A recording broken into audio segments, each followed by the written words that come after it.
여러분 자리에서 일어나 주시겠습니다. 하나님의 말씀, 여러분들과 제가 하나님의 말씀을 합독해서 읽겠습니다. 시작. 내가 명하는 이 일에 너희를 칭찬하지 아니하는 이는 너희의 모임이 유익이 못되고 도리어 해로움이라. 먼저 너희가 교회에 모일 때에 너희 중에 분쟁이 있다 함을 듣고 어느 정도 믿거니와 너희 중에 회당 따와 너희 중에 옳다 인정함을 받는 자들이 나타나게 되리라. 그런즉 너희가 함께 모여서 주의 만찬을 먹을 수 없으니 이는 먹을 때에 각각 자기의 만찬을 먼저 갖다 먹으므로 어떤 사람은 시장하고 어떤 사람은 취함이라. 너희가 먹고 마실 집이 없느냐? 너희가 하나님의 교회를 업신 여기고 빈궁한 자들을 부끄럽게 하느냐? 내가 너희에게 무슨 말을 하랴? 너희를 칭찬하랴 이것으로 칭찬하지 않노라. 내가 너희에게 전한 것은 주께 받은 것이니 곧 주 예수께서 잡히시던 밤에 떡을 가지사 축사하시고 떼어 이르시되 이것은 너희를 위하는 내 몸이니 이것을 행하여 나를 기념하라 하시고 식후에 또한 그와 같이 잔을 가지시고 이르시되 이 잔은 내 피로 세운 새 언약이니 이것을 행하여 마실 때마다 나를 기념하라 하셨으니 너희가 이 떡을 먹으며 이 잔을 마실 때마다 주의 죽으심을 그가 오실 때까지 전하는 것이니라. 아멘. 이것은 내 성경입니다. 성경은 내가 누구인지 무엇을 가졌는지 무엇을 할 수 있는지를 알려줍니다. 하나님의 말씀을 배웁니다. 이 시간 담대히 선포합니다. 내 마음은 깨어있고 내 심장은 열려 있습니다. 나는 변화될 것입니다. 나는 변화될 것입니다. 나는 변화될 것입니다. 예수님의 이름으로 기도합니다. 아멘. 네, 자리에 앉으시면 되겠습니다. 네, 우리 서로 인사 한번 하겠습니다. 참 대단하십니다. 서로 인사 한번 하시죠. 네, 한 번 더 인사하겠습니다. 우리 성도님 뵈니까 예수님 뵙는 것처럼 기쁩니다. 네, 한 번 더 인사할까요? 우리 속색이지 말고 은혜 받읍시다. 네, 그렇습니다. 비도 오고 이제 비가 오는 모습을 제가 새벽에 일어나서 이렇게 제 집의 창문을 열고 보면서 참 하나님께서 은혜의 단비를 내려주고 계시구나 이런 생각을 하게 되었습니다. 오늘 우리 교회 창립 69주년을 맞이해서 참여하신 여러분 모두를 주님의 이름으로 환영하고 또 주님의 이름으로 축복하고 주님의 이름으로 사랑합니다. 여러분들이 원하시고 여러분들이 계획하시고 여러분들이 소원하시는 모든 일들이 주님 안에서 날마다 형통의 복을 얻으시기를 간절히 축복합니다. 네, 제가 한 3년 전에 설교에 한번 쓴 예화가 있는데요. 유선경 씨가 쓴 문득 묻다라는 책이 있습니다. 제가 이제 이 설교를 준비하면서 저 책을 한번 다시 끄집어내서 읽으면서 한번 이렇게 퀴즈를 내야 되겠다. 제가 저 책에서 레오나르도 다빈치가요, 우리가 최후의 만찬을 그렸지 않습니까? 그 최후의 만찬을 그려놨는데 사실 레오나르도 다빈치가 그린 그 그림이 훼손이 제일 많이 됐다는 거죠. 제일 많이 됐는데 그 그림을 다시 거의 완벽하게 복원을 했어요. 복원을 했는데 그 그림에서 미국의 음식 전문가인 존 바리아노라고 하는 사람이 하나의 생각을 한 거죠. 야, 도대체 다빈치가 예수님의 마지막 최후의 만찬을 그려놓을 때 거기 음식이 차려져 있거든요. 성경에는 분명히 빵과 포도주를 드셨다 그랬어요. 그런데 거기 그 음식을 다빈치가 차려놓은 거 보니까 이게 빵과 포도주만 있는 게 아니라는 거를 한눈에 봐도 알고, 이 바리아누라고 하는 사람이 그러면은 다빈치가 그때 그림에 그려놓은 그 음식은 뭘까? 요거를 굉장히 생각을 한 거죠. 궁금해하면서. 그리고 연구를 해보니까 이거 이제 마치는 분은 제가 오늘 이따가 식사 끝나고 카페에서 커피를 사드릴게요. 무슨 음식이라 그랬습니까? 야, 어떻게 이렇게 알았지? 그래. 장어야, 장어. 장어인데 그것만 가지고는 안 돼. 그 앞에 뭐가 있어요. 내가 설교할 때 분명히 3년 전에 설교할 때 얘기했어요. 장어는 분명히 장어열인데 거기에 뭘 곁들였어? 그래, 과일인데 무슨 과일? 그러니까 이게 설교를 3년이니까 까먹었을 거예요. 괜찮은데 그 레몬이 아니고 오렌지를 곁들인 장어열이었어요. 장어열이. 자, 그래서 저는 이게 생각을 해봤어요. 이 책을 읽으면서 그 문득 묻다에서도 얘기를 하는 거 문득 묻는 거죠. 왜 레오나르도 다빈치가 거기에다가 왜 오렌지를 썰어 넣은 슬라이스 해놓은 장어 구이를 거기다 그려놨을까? 라는 것을 정성경이라는 사람이 물어요. 묻는데 제가 생각할 때 그런 거죠. 그 가능성이 두 가지가 있는데, 하나는 그때 당시에 사람들이 만찬을 즐길 적에 보편적으로 만찬 자리에 먹는 음식이 장어 요리였을 가능성이 크고요. 또 하나의 가능성은 레오나르도 다빈치가 가장 좋아하는 음식이 장어 요리였을 것이다. 그렇게 생각할 충분한 이유가 있는 거예요. 자, 레오나르도 다빈치가 그 그림을 그릴 때 그런 생각을 했을 것 같아요. 내가 오늘 이 지구상에서 내 생애를 마치기 전에 마지막 음식을 먹는다면 어떤 음식을 먹을까라고 생각했을 거고, 아마도 누구든지 내가 좋아하는 음식을 차려서 가장 사랑하는 사람들과 함께 그 음식을 공유하지 않을까라는 생각을 하는 거죠. 그래서 제가 설교하면서 생각해 봤어요. 나는 마지막 만찬을 할 때 나는 어떤 음식을 먹고 죽을까? 저는 그 생각을 해보니까 1초도 다른 생각을 하지 않고 갈비찜이야, 갈비찜. 나 그거 제일 좋아하거든. 갈비찜을 제일 좋아하거든요. 그리고 이제 예전에는 잡채를 좋아했는데 요즘에 나이가 조금 들어가니까 잡채는 별로 관심이 없어지더라고요. 이게 나이가 들면 이게 음식 좀 바뀌지 않습니까? 근데 제가 여전히 함께 좋아하는 게 뭐냐면 김치찌개예요. 우리 어머니가 오늘 여기 계시지만 우리 어머니는 평생을 된장찌개를 끓여줘 본 적이 없어요. 그 여쭤보니까 우리 외할머니가 된장찌개를 끓여본 적이 없는 거지. 그러니까 우리 어머니가 주구장창 김치찌개만 끓여주신 거예요. 그래서 저는 김치찌개 맛이 들려가지고 김치찌개를 그 다음으로 좋아하고, 그 다음에 계란찜을 좋아해요. 거기에다가 새우를 좀 올려놓은 거, 거기다 고춧가루 좀 뿌린 거, 새우젓을 올라가야 됩니다. 깨 좀 뿌린 거, 이걸 너무너무나 좋아합니다. 그리고 김을 좋아하고. 그래서 아마 제가 마지막 만찬을 소화력이 좋아서 먹을 수 있다면은 아마 저는 그 음식을 먹을 것 같아요.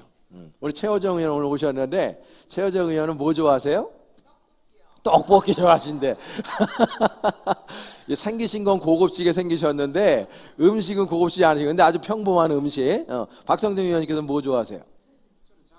장어 좋아하신답니다. 그렇습니다. 우리가요, 인생을 살아가면서 보면은요, 정말 우리들의 인생이 단순해요. 사실은요, 먹다 죽는 거예요. 먹다 죽는 겁니다. 그래서 먹는 것이 곧 납니다. 많은 철학자들이 이야기합니다. 먹는 게 나예요. 사람이 어떤 음식을 어떻게 먹느냐가 바로 나를 구성하고 있기 때문입니다. 오늘 제가 왜 이런 말씀을 드리냐, 오늘 본문의 말씀은 먹는 것에 대한 이야기를 사도 바울이 하시고 있기 때문에 말씀드리는 겁니다. 오늘 본문 보면요, 20절에서 21절을 유진 피터슨이 쓴 메시지 성경으로 번역을 해서 한번 우리 다시 한번 읽어보겠습니다. 시작. 또한 우리는 예배를 드리러 와서도 서로 갈라진 채 있다고 하더군요. 한 자리에 모여서 주님의 만찬을 나누기는커녕 오히려 밖에서 많은 음식을 가져와 돼지처럼 먹는다고 하더군요. 그래서 어떤 사람들은 따돌림을 당해 아무것도 먹지 못한 채 집으로 돌아가고, 어떤 사람은 걷지 못할 정도로 술에 취해서 실려가까지 한다더군요. 이렇게 번역해놨어요. 제가 원어를 보니까 참 번역을 위트 있게 잘 해놓으셨더라고요. 사람들이요, 이 초기 기독교 1세기 때에 우리가 알고 있는 마가다락방에서 성령의 은혜를 받고 이 사람들이 예루살렘에 나가서 주님의 복음을 증거해서 수많은 사람들을 주님께 돌아오게 했습니다. 베드로가 한 번 설교할 때마다 3,000명, 5,000명이 구원받는 역사가 있을 정도로 사도행전의 그 구원의 역사는 어마어마한 핵폭탄이 터지는 것 같은 그런 위력을 발휘했습니다. 수많은 사람들이 교회로 유입이 됩니다.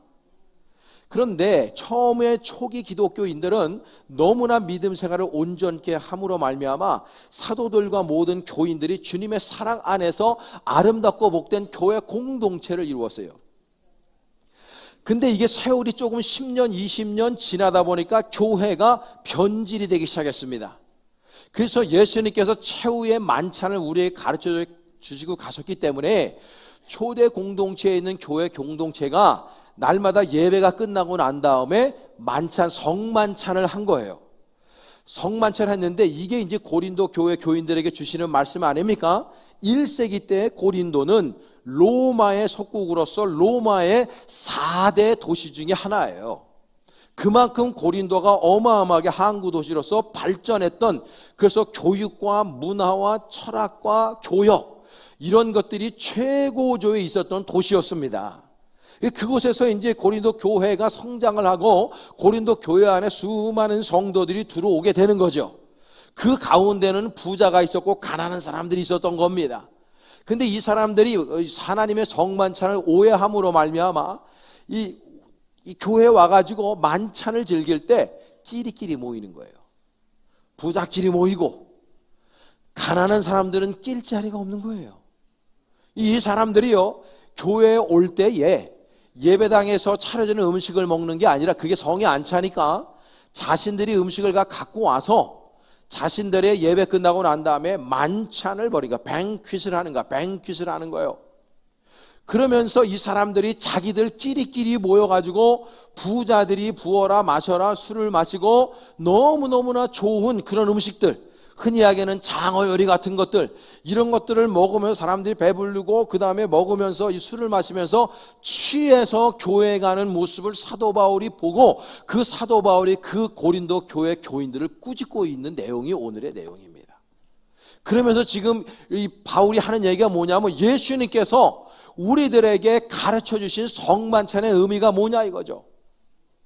예수님께서 주와 선생이 되어서 너희들의 발을 씻기니 너희도 이와 같이 행하라 하면서 이분이 성만찬 하다 말고 수건을 뒤에다가 끼고 베드로를 비롯한 예수님의 제자들을 선생님이 랍비, 그때 당시에 레바이, 이 랍비가 제자들의 발을 씻긴다라고 하는 이 개념은 코페르니쿠스적인 개념이에요. 이게 발상의 전환이에요.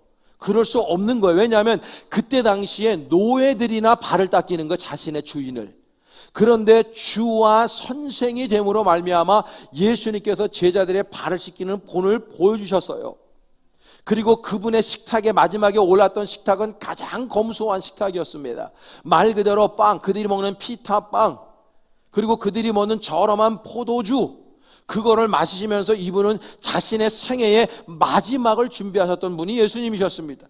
그래서 예수 그리스도께서는 제자들에게 마지막까지도 검소한 삶을 가르쳤고 성실한 삶을 가르쳤고 서로 겸손하게 서로 섬기며 아름답고 복된 사랑하는 인생을 살아갈 것에 대해서 예수님께서 가르쳐 주신 거예요.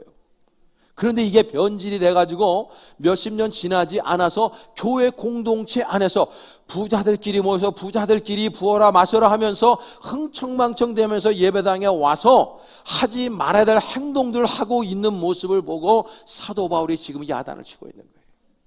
교회 공동체가 뭐냐 이거예요. 교회 공동체는 차별이 없는 것입니다. 이 교회 공동체는요, 세상에서 내가 아무리 권력을 가지고 있고 내가 아무리 부하게 살아도 내가 이 세상에서 잘 나가는 사람이라 할지라도, 그리고 어떤 분은 이 세상에 살아가면서 정말 스스로 생활 때 보잘것 없다고 생각하는 그런 분들도 예배당에 와서는 예수 그리스도 안에서 한 형제요 자매가 되는 줄로 믿습니다. 그게 교회 공동체예요. 여기는 구별을 하는 데가 아니에요. 차별을 하는 데가 아니란 말이죠. 여기는 정말 이 천국의 모형으로서 가장 평등한 곳이어야 되고, 모든 사람들이 이곳에서 즐겁고 행복하게 찬송하고 예배해야 되는 데가 교회 공동체인 줄로 믿습니다. 그런데 지금 초기 교회의 고린도 교회가 그렇게 신앙생활을 하지 못한 거예요. 여러분, 우리가 신앙생활을 하면서 가장 멋진 신앙생활을 할 수 있으려면 어떻게 해야 되느냐? 제가 볼 때는요, 제일 중요한 게, 저 따라서 한번 해보겠습니다. 성령으로 충만해져야 한다. 이 그리스도인들의 대주제가 뭐냐면 성령 받는 거예요. 성령 받는 겁니다. 여러분, 지금 시대는 성령의 시대입니다. 구약은 하나님의 시대, 신약은 예수 시대, 신약 이후에 예수님 재림까지는 성령의 시대입니다. 그러므로 우리 그리스도인들은 우리의 마음 안에 성령을 받아야 되는 것입니다. 우리 인류는 영적인 존재라는 것을 잊어서는 아니 됩니다. 보이는 것이 존재하는 모든 것이 아님을 기억해야 됩니다. 보이지 않는 영적인 세계가 있고 우리가 영을 가지고 있는 존재이기 때문에 우리의 영이 하나님의 성령의 은혜를 받아야 된다는 것입니다. 하나님의 성령의 은혜를 받으면 세상을 바라보는 관점이 달라져요. 하나님의 성령의 은혜를 받으면 사람을 바라보는 관점이 달라지는 겁니다. 왜? 하나님의 관점으로 사람을 보고, 하나님의 관점으로 사건을 보고, 하나님의 관점으로 역사를 보는 눈이 생기는 것입니다. 그렇기 때문에 사람을 존중하게 되어져 있습니다. 그렇기 때문에 나 자신을 위한 유익을 위한 삶만을 사는 것이 아니라 타자를 위한 삶을 살아가는 인생을 살게 되는 것입니다. 그래서 우리 그리스도인들은 성령의 충만함을 받아야 됩니다. 성령 충만함을 받을 때 우리 그리스도인들은요, 예배의 태도가 달라집니다. 찬양의 태도가 달라지는 것입니다. 기도의 태도가 달라지는 것입니다. 그래서 우리 성령의 충만함을 받아서 그런 하나님이 주시는 능력으로 살아갈 때 우리는 진정한 멋진 그리스도인으로 살아낼 수가 있는 것입니다. 우리 사랑하는 볼때 교회는 예수님 오시는 날까지 날마다 성령으로 충만한 교회 되시기를 간절히 축복합니다. 또 하나, 두 번째로 저 따라서 해보겠습니다. 인격적으로 대하시기를 바랍니다. 여러분, 우리가 멋진 신앙생활 하는 거 다른 거 없어요. 상대방을 인격적으로 대할 줄 알아야 돼요. 인격적으로. 여러분, 저는 인격이라는 것을 어떻게 규정하냐면 덕이라고 규정해요. 덕. 그럼 덕을 뭘로 규정하냐? virtue. 이 덕은 포용 능력이라고 생각해요. 포용 능력. 나와 다름을 인정하고, 내가 거기에다 동의하지 않는다 할지라도 나와 다름을 인정하고 그런 사람들을 품을 줄 아는 사람이 덕이 있는 사람이에요. 왜? 관우, 장비, 유비 가운데에서 유비가 관우, 장비의 형님이 됐는 줄 아십니까? 여러분 다 아시잖아요. 유비에게는 관우와 장비에게 없는 그 무엇이 있어요. 그게 뭐냐? virtue, 덕이에요. 덕. 사람들을 포용할 줄 아는 덕입니다. 그게 인격으로 나타나는 것이죠. 사랑하는 여러분, 우리는 인생 살아가면서 똑같은 뱃속에서 나온 일란성 쌍둥이들도 성격이 달라요. 저도 아들 하나 딸 하나가 있지만 애들이 달라요. 여러분, 우리가 자녀 키워 다 알죠. 여러분들 다 달라요. 우리 벌떼교회 안에 다 대한민국 사람들 모여서 얼굴 비슷하게 생겼지만 다 달라요. 10인 10색을 띱니다. 그리고 여러분들도 나도 다르잖아. 나도 내가 아침에 기분 좋았다가 조금 있다가 기분 나빠지고 그러잖아요. 나도 하루에 12번이나 내가 성격이 바뀌어요. 기분이 바뀌고. 그런데 어떻게 타자가 나하고 같겠습니까? 그러니까 그 타자를 존중하는 마음을 갖지 아니하면 타자는 적이 돼버려요. 그러면 그런 인생은 너무나 불행한 인생이 되고 마는 거예요. 예수님께서 십자가를 왜 주셨습니까? 십자가는요, 이 수직적인 관계, 대신관계라고 합니다. 하나님과 관계를 화목시키고 대인관계라고 합니다. 수평적인 관계죠. 이거를 회복시키려고 주님께서 십자가 지신 거예요. 그러니까 우리는요, 서로 사랑하고 성령의 충만한 가운데에 상대방을 인정하기 시작할 때 다른 사람들을 존중하게 되는 것입니다. 제가 교회에서 흔히 반말하지 말라 그러잖아요. 나이 차이가 나고 좀 친해지면 야, 자, 너, 나, 언니, 형, 누나 막 이런다고. 교회는 그런 데가 아니에요. 그래서 저는 항상 제가 우리 아이들한테도 그랬어요.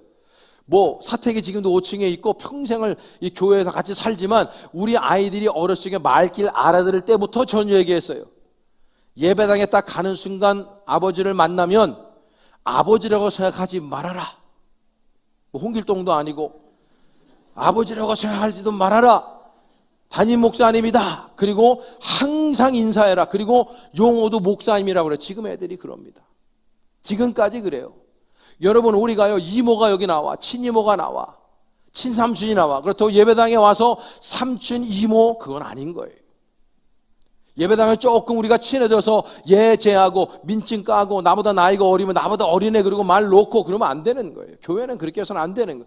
물론 나이 차이가 났을 때 그냥 좀 말을 쉽게 놓을 수 있을지 몰라도 반드시 여러분 앞에 직분을 붙여야죠. 직분을 붙여야 되는 거예요. 저 김학수 권사님 저기 성가대석에 앉아있지만 김학수 권사님 어렸을 때부터 내가 다 봐오고 한참 후배입니다. 김학수 권사님 손 들어봐요. 어떤 분인가 모르는 분. 저분이에요. 저분. 나랑 나이가 비슷해 보인 것 같지만 저분이 저보다 한참 어려요. 그 제가 그렇다고 뭐 평생을 봐왔다고 학수야 잘 있었냐? 그러지 않는다고. 김 권사 어떻게 잘 있었어? 이러면 되잖아요. 또 님자 붙이면 얼마나 좋아. 김 권사님 어떻게 잘 지냈어요? 이럴 때 서로가 존중이 되는 거예요. 여러분들이 항상 신앙생활 하면서 상대방을 존중하는 문화, 여러분 우리나라가 한참 미투 운동 때문에 안 좋게 많이 여러 가지 일이 있었습니다만은 저는 교회 안에서 우리 벌떼재단에서 거룩한 미투 운동이 날마다 움직여질 간절히 원합니다. 상대방을 존중하는 미투 운동, 상대방을 더 사랑하는 미투 운동, 상대방을 용서하고 보듬어주고 격려하고 칭찬하는 미투 운동을 우리 재단에서 다시금 일으킬 수 있기를 간절히 원합니다. 존중하셔야 됩니다. 그게 멋진 신앙생활. 내가 상대방을 존중할 때 상대방이 나를 존중하게 되어져 있는 것입니다. 마지막 한 가지는요, 교회의 내적 외적 부흥을 위해서 노력해야 됩니다. 여러분, 지금 이 세상이 얼마나 악합니까? 여러분 어제 뉴스 보셨습니까? 신림역에서 33세 되는 조모 씨가 그냥 왔다 갔다 하면서 막 찔러요. 그래서 한 명 죽었고 3명, 4명이 부상당했는데 다행히 그래도 지금 한 사람은 다 퇴원해 갔고 또 한 사람은 뭐 이렇게 회복 중에 있다고 그래요. 그건 감사한 일이죠. 근데 죽은 사람은 뭐예요? 그리고 살아난 사람들도 일평생 트라우마를 갖고 살 거예요. 경찰이 물었습니다. 당신은 왜 이런 짓을 했습니까? 그 사람 얘기하는 게 가관이에요. 나만 불행할 수 없지 않냐 이거지. 자기는 자기 인생이 불행하다고 생각해요. 전과 몇 범이더라고요. 근데 자기 인생이 너무 불행하다고 생각해서 나 혼자 불행한 게 억울했대요. 그래서 다른 사람, 나하고 면식도 없는 불특정 다수를 향해서 칼을 휘둘러요. 그러면서 다른 사람도 불행하게 만들어버리는 게 목표인 거예요. 여러분, 미국에 우리 동생 목사하고 늘 가끔 이렇게 영상통화를 합니다. 얼마 전에 그 식구들끼리 뭐 시애틀인가 어디를 좀 놀러 가려고 계획을 짰었는데 캔슬했대요. 왜 그랬냐 그랬더니 그 지역에서 총기 난사가 일어난 거예요. 그래서 우리 큰 조카애가 아버지 겁나서 못 가겠다고.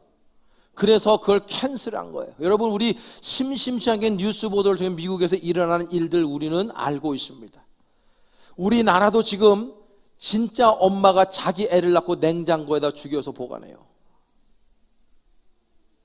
갖다 버려요. 친엄마가. 이런 일들이 있습니다. 엽기적인 일들입니다. 도대체 상상할 수 없는 일들이 벌어집니다. 이렇게 세상이 지금 악한 세상으로 변해가고 있습니다. 정상적인 사람이 없는 것처럼 보이는 정도로 지금 비정상적인 세상을 우리가 살아가고 있어요. 여러분, 이런 세상에서 이 세상에 희망이 어디에 있느냐? 저는 우리 그리스도인들밖에는 희망이 없다고 믿습니다. 예수 믿는 사람들에게만 희망이 있다고 저는 믿습니다.